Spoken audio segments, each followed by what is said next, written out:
Bom dia! Vocês estão bem? Hoje é segunda-feira e eu tenho certeza, já vou falar agora, que vocês estão, bem, não é, gente?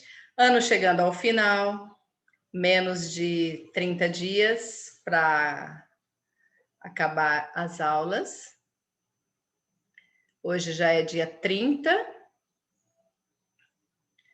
tem 20 dias, 25 dias para o Natal. Olha só, tão pouco tempo que falta. E a pandemia parece que está crescendo mais agora, esses dias, e nós continuando dentro de casa, continuando nossas aulas aqui. Mas é isso aí, gente. Hoje nós vamos ver na página 25. Na página 25, nós temos ali parte de interpretação de textos, imigrantes e sua cultura, é o título do capítulo. Ali está falando sobre a diversidade cultural brasileira, né, que ali fala que é resultado da contribuição de variados povos. Nós sabemos que aqui no Brasil nós temos povos de, né, diversas partes do mundo todo, e aqui na nossa cidade também, com certeza tem gente vindo de muitos lugares. Não tantos, porque a cidade é grande, mas não é tão grande, quase 1 milhão de habitantes já, não é? Mas temos diversos povos aqui também. Mas é isso, então a gente vai falar assim, e muitas pessoas que estão longe do lugar. Então, se vocês imaginarem, poxa, nós nascemos aqui no Brasil e vamos morar num outro país, né? Totalmente, a cultura diferente, tudo diferente. E com certeza nós vamos sentir saudades. Muita gente fala, não, eu quero ir embora daqui do Brasil e tal, mas depois que você vai embora, com certeza dá aquela saudade, aquela vontade de voltar, por mais que você ache que não. Por melhor que seja o lugar, sempre vai ter um pouquinho de saudade da sua terra, não é? E ali tem um texto, que é a Canção do Exílio, que é um poema de Gonçalves Dias, e ele fala da saudade, né? Então, da saudade da terra natal dele, que está na página 25. O poema é curto, então dá para nós lermos. Minha terra tem palmeiras, onde canta o sabiá. As aves que aqui gorjeiam, não gorjeiam como lá. Nosso céu tem mais estrelas, nossas várzeas têm mais flores, nossos bosques têm mais vida, nossa vida mais amores. Em cismar sozinho à noite, em refletir, né? Mais prazer encontro lá. Minha terra tem palmeiras, onde canta o sabiá. Minha terra tem primores, que tais não encontro eu cá. Em cismar sozinho à noite, mais prazer encontro lá. Minha terra tem palmeiras, onde canta o sabiá. Não permita, Deus, que eu morra sem que volte para lá, sem que desfrute os primores que não encontro por cá, sem que ainda viste as palmeiras onde canta o sabiá. Ali ele está falando da saudade que ele sente da terra natal dele, quando ele esteve exilado num outro país. Aí nós temos a parte de interpretação, que está na página 26, que eu já vou compartilhar com vocês o livro. Só um minutinho.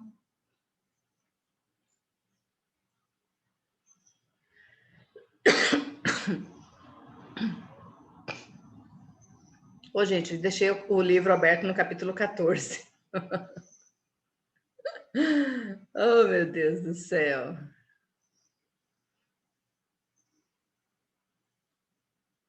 Capítulo 15. Aqui.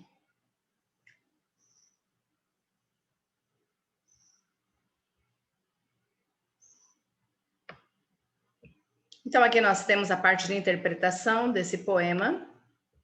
O poema Canção do Exílio é composto por meio de um olhar que visa opor dois países, certo? O contraste, a oposição. Então, ele mostra ali a saudade que ele cita e vai citando alguns exemplos de do que ele vê no país que não tem lá no outro.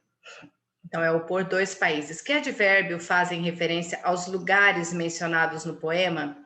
São os advérbios cá e lá. São esses dois advérbios que ele utiliza dentro do poema, cá, lá. Né? Localizam dois espaços distintos, cá, onde ele está, e lá, a terra natal. O lugar do exílio e a pátria distante. 2. Que sentimentos o eu lírico expressa em relação à sua terra? Que características dela ele exalta? Ali o eu lírico, ele demonstra saudosismo, certo? E admiração ao falar da sua terra. Ele exalta principalmente a paisagem da sua pátria distante, valorizando-a em comparação ao lugar onde ele se encontra em exílio. Ele pediu refúgio num outro país, né, para fugir daqui do Brasil. E a número 3, o eu lírico manifesta um grande desejo no poema. Transcreva a seguir os versos que contêm esse desejo dele, né? Ali mostra dentro do poema que o grande desejo do eu lírico é retornar para a sua terra, o que é expresso nos versos. Não permita Deus que eu morra sem que eu volte para lá. Correto? Aí nós temos ali a número 4, lembrando-se de que uma estrofe é composta por um verso ou por um conjunto de versos, analise a estrutura do poema. Quantas estrofes ele apresenta? O poema lido é composto por 5 estrofes. Quantos versos contém cada estrofe? Então, se vocês lembrarem ali, cada linha do poema é um verso, certo? E um conjunto de versos ali é a estrofe. Então, cada linha, deixa eu vou retornar aqui um pouquinho. Ó, cada linha que você vê aqui é um verso, certo? Então, e esse conjunto de versos nós chamamos de estrofe. Correto? Voltando lá novamente. O poema lido é composto por 5 estrofes. E quantos versos contém cada estrofe? As 3 primeiras estrofes são compostas por 4 versos, cada uma, e as 2 últimas por 6 versos, cada uma.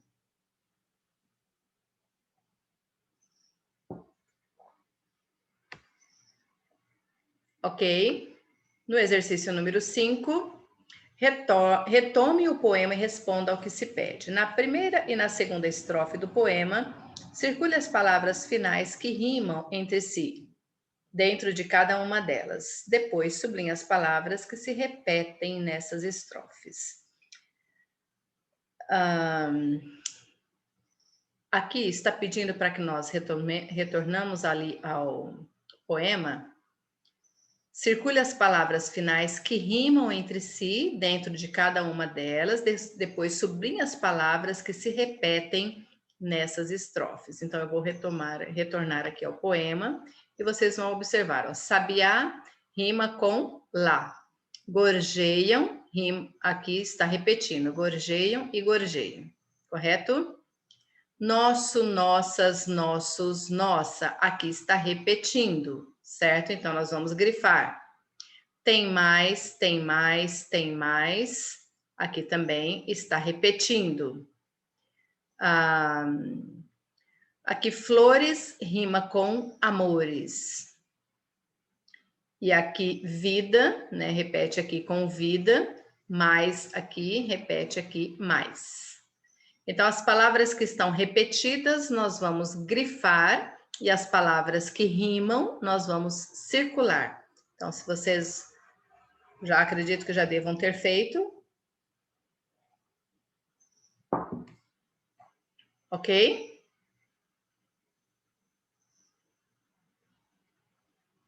Agora vamos aqui.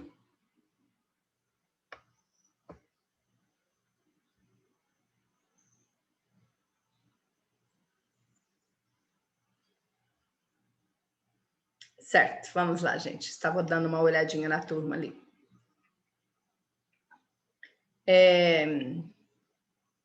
Letra B. Considerando as rimas das 2 primeiras estrofes, vamos responder. O que distingue os versos pares dos versos ímpares. Os versos pares rimam entre si e os versos ímpares não apresentam rimas, certo? O primeiro, aí você vai olhando, os versos pares apresentam rima e os ímpares não apresentam. Letra C, pensando no texto como um todo e nas palavras que você destacou no item A, qual outro recurso poético, além da rima, está presente no poema? E o que esse recurso proporciona dentro do texto? A repetição, que ele utiliza bastante ali, é outro recurso poético presente no poema, né, que nós sublinhamos ali algumas palavras repetidas, ao qual proporciona ritmo, sonoridade e também coesão entre versos e estrofes, correto? E na número 6, o refrão se caracteriza como um verso, um agrupamento de versos que se repete em poemas e em canções. Quais versos funcionam como refrão nesse poema? Dois versos agrupados funcionam como refrão no poema. Minha terra tem palmeiras e onde canta o sabiá. Esses dois, correto? Eu envio o gabarito para vocês, fiquem tranquilos, tá? Agora, olhem aqui esse outro poema da Canção do Exílio. É um dos textos mais conhecidos da literatura brasileira. Seus versos continuam sendo citados nos mais diversos contextos, certo? A seguir você conhecerá um texto que faz referência a ele. Olha aqui, tem um passarinho cantando, né? Deixa eu aumentar um pouquinho que eu não consigo ler. Gonçalves Dias, aqui ele faz uma menção ao autor do texto. Nosso céu tem mais estrelas, nossas várzeas têm mais flores, nossa vida mais amores. Aí ele começa: minha terra tem palmeiras onde canta o sabiá sou eu, essa era a palmeira. Então o que ele está fazendo referência aqui? O desmatamento. Ao desmatamento, correto? Porque ele fala que tem todas essas outras coisas, mas o sabiá é ele, mas cadê a palmeira? Estão desmatando tudo, correto? Deixa eu diminuir um pouquinho, isso. Agora aqui a personagem da tirinha, deixa eu aumentar um pouquinho mais, isso. Declama versos do poema de Gonçalves Dias. Que recurso gráfico o autor usou para marcar os trechos do poema reproduzidos nos quadrinhos, né? Ali, o autor usa as aspas, logo no início, né? Logo após os dois pontos e ao final da citação. No primeiro e no quarto quadrinhos, ele usa das aspas e dos dois pontos ao final de cada citação ali. A letra B, nos dois últimos quadrinhos, o sabiá interrompe a declamação. A fala do passarinho, no último quadrinho, marca a intenção do autor de realizar uma crítica. Explique qual é a crítica. Ali, o Caulus, né, o autor ali, Caulus, em Vida de Passarinho. Ele denuncia um problema ambiental, mostrando uma palmeira cortada e colocando a forma verbal era, passado, em negrito, aqui, para enfatizar a devastação da natureza, correto? Então, isso daqui é aquilo que nós falamos antes, né? O desmatamento. Na letra C, você conhece outro texto que faça referência ao poema Canção do Exílio? Então, ali qual ou quais? É uma resposta pessoal, não sei se vocês já conheciam esse poema do Gonçalves Dias, Minha Terra Tem Palmeiras, é um poema bastante conhecido, e vocês, quando estiverem estudando a literatura, vocês com certeza vão estudar o Gonçalves Dias, né, e as obras dele, e principalmente esse poema ali. Correto, gente? Então, não sei se vocês lembram de algum, mas nós temos no hino nacional brasileiro, correto? Nossos bosques têm mais vida, nossa vida no teu seio mais amores, certo? Então, ele faz essa referência ao hino nacional brasileiro. Não sei se vocês lembraram, mas ele faz essa referência ali, correto? E tem vários outros textos que foram feitos versões, né, semelhantes ali. Ok? Posso passar para outra página, sim, né?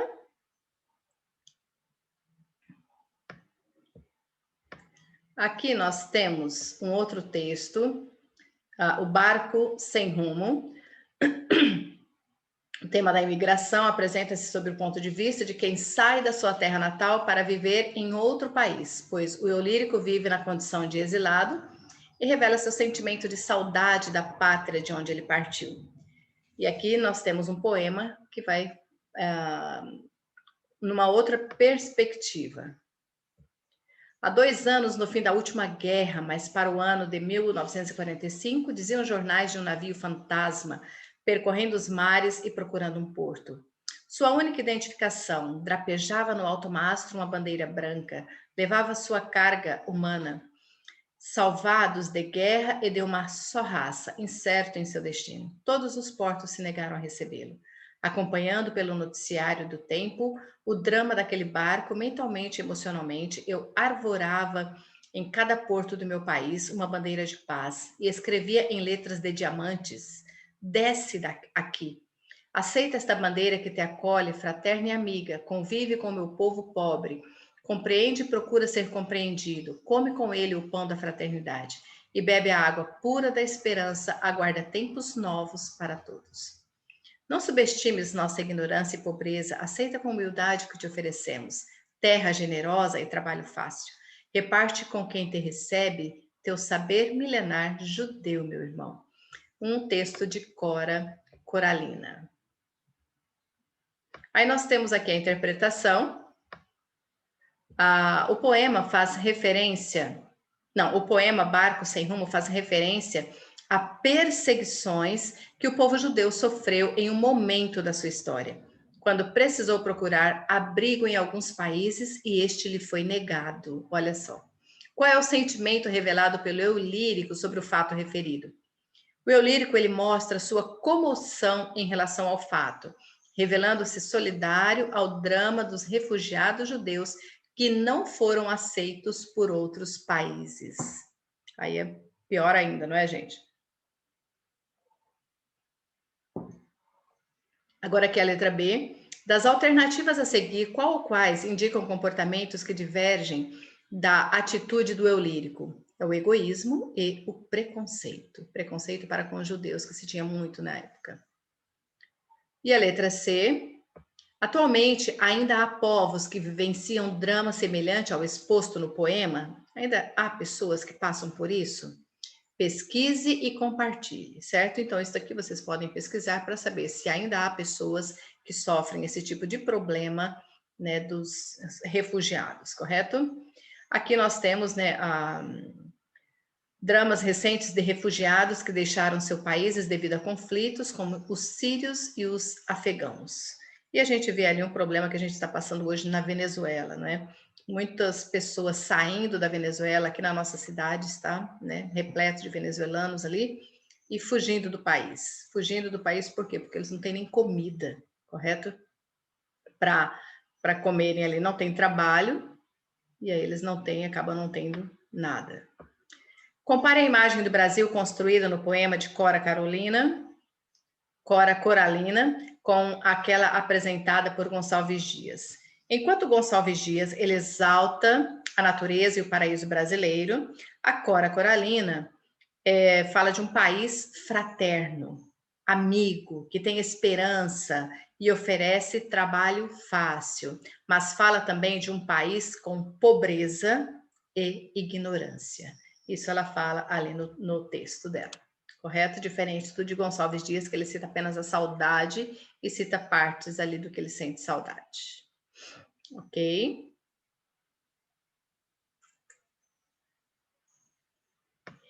E acabam aqui, deixa eu diminuir aqui um pouquinho.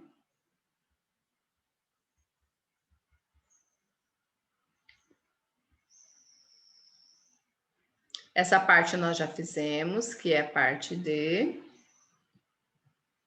Opa! Aqui, gente.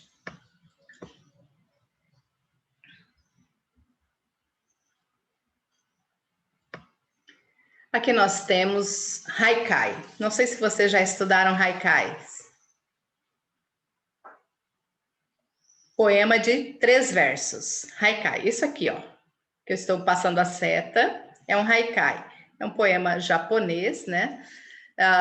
Nós vamos conhecer um pouco da cultura de origem de alguns imigrantes que se instalaram no Brasil, entre eles estão aqueles de origem japonesa, que muitos contribuíram para a formação cultural do povo brasileiro. Em sua tradição, encontra-se uma expressão artística conhecida como haikais. Originalmente, o haikai é um poema escrito em um único verso. Entretanto, ao ser traduzido e produzido no Ocidente, em geral, ele aparece formado por 3 versos. É só dessa forma aqui o haikai. 3 versos. O primeiro verso de um haikai pode ser considerado a sua primeira parte, e os 2 últimos constituem sua segunda parte. Mas também pode acontecer o contrário, os 2 primeiros versos constituírem a primeira parte e o último verso a segunda parte. O importante é que as partes devem estar relacionadas e cada uma deve ter um sentido completo, funcionando como uma imagem. Aqui nós vamos ver, né, o primeiro, né, uma tradução feita por Paulo Leminski, de um haikai escrito pelo japonês Matsuo Basho. Ele é considerado o poeta que fez desse gênero uma forma poética consagrada, estabelecendo sua atual configuração. É um dos mais famosos poetas, né, Matsuo Basho, dos haikais. E aí o Paulo Leminski fez, né, a tradução dele. Velha lagoa, um sapo salta, o som da água. São poucas palavras, pouquíssimos versos, mas que tem, você consegue entender o que ele cita nesse texto. Uma velha lagoa, um sapo salta, o som da água. O que ele está querendo? Ele está enfatizando ali, mostrando ali a natureza, certo? Uma lagoa e o sapinho que mora na lagoa ali. E quando o sapo pula dentro da lagoa, faz aquele barulho que faz na água. Certo, gente? Vamos lá. Sobre o haikai lido, responda. O poema apresenta uma cena. Qual é essa cena? Uma lagoa, que eu acabei de falar, onde um sapo salta e produz um barulho na água, correto? Você conseguiu imaginar essa cena ao ler o poema? Que outros detalhes lhe vêm à mente ao imaginá-la? Então, ali eu não sei o que vocês pensaram, certo? Não estou ali, né, em sala de aula conversando com vocês, eu não sei exatamente o que vocês pensaram na hora de ler esse poema, esse haikai. Talvez vocês possam visualizar essa imagem de um sapo saltando em uma lagoa e o efeito desse salto na água, né? Além disso, né, esperamos também que venha à mente o som do anfíbio caindo na água, o barulhinho dos sapos quando eles ficam cantando, né? E na hora que ele bate na água, faz aquela onomatopeia, ploc, né? Não sei como que é, mais ou menos. O barulho de um sapo caindo na água. Só sei que nós podemos formar uma onomatopeia ali, que é o barulho dele batendo na água. Correto? Agora, aqui, que tipo de acontecimento é registrado no texto? O texto registra um acontecimento que se passa em um momento breve e que ocorre na natureza. Que os haikais geralmente eles mostram a natureza, certo, gente? Agora nós temos 2 haikais escritos por imigrantes japoneses no Brasil, que fazem referência à Canção do Exílio, o texto que nós acabamos de ler, o poema ali. Sabiás gorjeiam, sensação de aconchego no país hospitaleiro. Olha só. E o outro, ao som do poema de Gonçalves Dias, canta o sabiá. Nesses poemas, o sentimento dos eulíricos pela terra do exílio é o mesmo expresso no texto 1? Não, não é o mesmo. Em ambos os haikais é revelado um sentimento positivo de pertencimento e gratidão à terra em que vivem, diferentemente do que expressa a Canção do Exílio. Ele está sentindo saudades ali, correto? Porque ele está exilado num outro país. Agora aqui nós temos para Basho, né? Matsuo Basho, o haikai é a arte de registrar uma anotação rápida, um momento, uma percepção. Essa concepção é seguida por muitos poetas brasileiros. A seguir, nós temos um haikai escrito por Guilherme de Almeida. A insônia. Furo a terra fria, no fundo, embaixo do mundo, trabalha-se, é dia. Olha só, o cara não está dormindo, não é? Então vamos ali. Que lugar é referido no poema como embaixo do mundo? O Japão, que fica do outro lado da Terra em relação ao Brasil, quando se observa no globo terrestre. Olha só, né? Se você observar ali, nós estamos aqui no Brasil, e onde fica o Japão? Lá do outro lado. Quando eu era criança, né, costumavam, as pessoas falavam, vou cavar, né, um túnel e vou sair lá no Japão. Então, eu e meus primos, meus irmãos, a gente pensávamos nisso dali. Vamos fazer isso. Coisas de criança. Letra B. Por que o eu lírico afirma que chega a esse lugar após fazer um furo na terra? É aquilo que eu imaginava quando eu era criança, eu e meus irmãos ali, minhas primas. Isso é realmente possível de acontecer? Como o Japão se encontra do outro lado do mundo, no globo terrestre, o eu lírico sugere que ele poderia ser acessado através de um furo, né? Contudo, trata-se de um furo imaginário, não é? Pois não é possível atravessar as camadas internas da Terra. Correto, gente? Agora aqui na letra C, explique por que o eu lírico diz que é dia no lugar ao qual ele se refere. O eu lírico diz que é dia no Japão porque é uma diferença de 12 horas do nosso fuso horário aqui, entre o horário do Japão e o do Brasil. Então, quando é noite em um desses países, no outro é dia. Se nós estamos aqui durante o dia, lá no Japão, esse horário que nós estamos aqui às 9h30, lá é noite, né? Imagina-se que seja 9h30 da noite lá, correto? São 12 horas, ok? Que elemento do poema sugere que é noite onde o lírico se encontra? A insônia. Quando ele cita ali a insônia, sugere que de onde o eu lírico está é noite, pois geralmente a insônia ocorre durante a noite. Ninguém tem insônia durante o dia acordado, não é, gente? Nós temos insônia quando vamos dormir e não conseguimos dormir.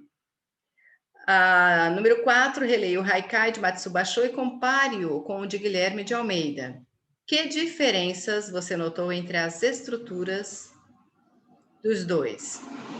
Na tradição do Haikai japonês, não há rima, enquanto o Haikai do Guilherme de Almeida, ele usa rimas ali. Além disso, o último apresenta um título também, correto? O último Haikai ali do Guilherme de Almeida. Ele apresenta título e apresenta rimas no final. Ok, gente? Depois eu envio o gabarito para vocês dessa parte de interpretação de textos. Fiquem tranquilos. Mas é bastante interessante você conhecer os haikais. E eu espero que vocês pesquisem sobre isso dali para vocês virem. E o dos mais conhecidos ali, o Matsubashi.